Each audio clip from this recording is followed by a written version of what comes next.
మీరు ఏ party అభిమానిస్తున్నారనేది comment చేయండి. అలాగే ఎక్కడి నుంచి వీడియో చూస్తున్నారని కమెంట్ చేయండి. లేదా రామారావు కొప్పురావు అనగానే ఫస్ట్ మీకు ఏది గుర్తొస్తుందో కమెంట్ చేయండి. పవన్ కళ్యాణ్ గారికి సపోర్ట్ చేయలేదు కాబట్టి నేను మా ఫ్యామిలీ మెంబర్స్తో కూడా మాట్లాడలేదు, నేను మా అమ్మతో గొడవ పడ్డాను, మా మామయ్య వాళ్ళని వదిలేసి. So healthy debates, logical discussions, విధానపరమైన విమర్శలు.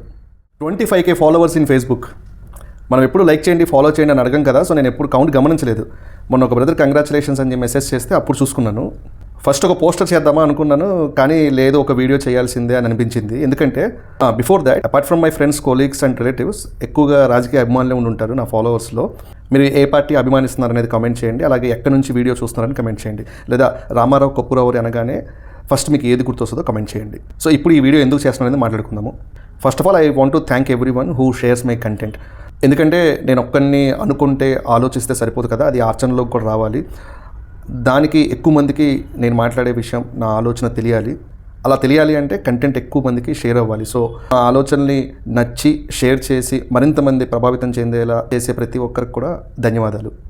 సెకండ్ థింగ్ ఏంటంటే, మనం ఏ పార్టీని అభిమానిస్తున్నా సరే, beat Janasena, TDP, YCP or BJP, A party అయినా సరే, మన ప్రయాణంలో కొత్త స్నేహితులు అవ్వాలి, కొత్త బంధుత్వాలు ఏర్పడాలి, కానీ కొత్త శత్రుత్వాలు రాకూడదు అనేది నేను స్ట్రాంగ్గా బిలీవ్ చేస్తాను. సో మీరు సోషల్ మీడియాలో కానీ లేదా బయట కానీ ఎక్కడైనా సరే వేరే పార్టీ కార్యకర్తలతో కానీ లేదా న్యూట్రల్ పీపుల్తో కానీ మీ లాజిక్తో వాళ్ళు కన్విన్స్ అయ్యే విధంగా, ఇన్ఫ్లుయెన్స్ అయ్యే విధంగా హెల్తీ డిస్కషన్స్ చేయండి, కానీ విధానపరమైన విమర్శలు చేయండి. కానీ అది అవతల వాళ్ళని ప్రొవోక్ చేసే విధంగా, రెచ్చగొట్టే విధంగా, కొత్త శత్రుత్వాలు ఏర్పరచుకునే విధంగా, గొడవలకు దారితీసే విధంగా, లేదా మన కెరియర్, జీవితం నాశనం అయ్యే విధంగా అటువంటి డిస్కషన్లు పెట్టుకోవద్దు. నేను చూస్తూ ఉంటాను, కొంతమంది అంటారు పవన్ కళ్యాణ్ గారికి సపోర్ట్ చేయలేదు కాబట్టి నేను మా ఫ్యామిలీ మెంబర్స్తో కూడా మాట్లాడలేదు, నేను మా అమ్మతో గొడవ పడ్డాను, మా మామయ్య వాళ్ళని వదిలేసాను, మా పెదనాన్నలతో గొడవ పడ్డానని. నాకు అర్థం కాని విషయం ఏంటంటే, అసలు మనము ఎవరినైనా మార్చాలి అని అనుకుంటే వాళ్ళకి మనం దగ్గరగా ఉండాలి కదా.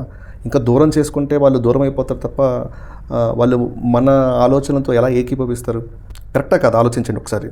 అలాగే ప్రాక్టికల్గా ఎంత పాసిబుల్ అవుతుందో తెలియదు, కానీ నాకేమనిపిస్తుంది అంటే, ఒక ఊర్లో ఉన్న అన్ని పార్టీ కార్యకర్తలు కూడా ఎలా ఆలోచించాలంటే, నా పార్టీ అధికారంలోకి రావాలి, నేను అధికారంలోకి రావాలి అని అనుకునే దానికన్నా, ఎవరు అధికారంలో ఉన్నా మన ఊరు బాగుపడాలి, ఊరు అభివృద్ధి చెందాలి, ఊర్లో ఉన్న ప్రజలు సంతోషంగా ఉండాలని కోరుకోవాలి. సో మీ పార్టీ అధికారంలోకి వస్తే మీ ద్వారా మన ఊరి అభివృద్ధి జరగాలి, మా పార్టీ అధికారంలోకి వస్తే మా ద్వారా అభివృద్ధి జరగాలి అని కోరుకోవాలి. కానీ అధికారం అనేది మాత్రమే ప్రయారిటీ కాకుండా ఉండాలని కోరుకుంటున్నాను. So healthy debates, logical discussions, విధానపరమైన విమర్శలు. ప్లీజ్ ఆలోచించండి. మరొక్కసారి ఫాలో అవుతున్న అందరికి కూడా ధన్యవాదాలు.